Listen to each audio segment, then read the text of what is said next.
All right, we got another absolute value inequality. Remember, we need the absolute value portion by itself, so we need this by itself. So I'm going to divide both sides by 6. So I'll get the absolute value of 2x plus 5 less than or equal to 3.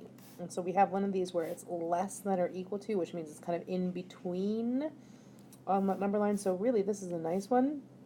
You can write it as a one compound inequality rather than writing it with and it's definitely not an or. It would be an and one. If you want to write this as two separate ones, you got to write it with and.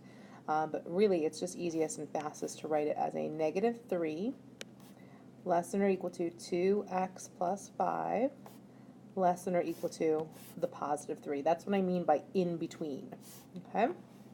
And when we look at this, remember when you have an inequality like this, you're going to basically, whatever you do in the middle, you also do on the left side and the right side. So if I'm subtracting 5 in the middle, I'm going to subtract 5 on every section, so the left section and the right section. So negative 8 less than or equal to 2x less than or equal to 3 minus 5 is a negative 2.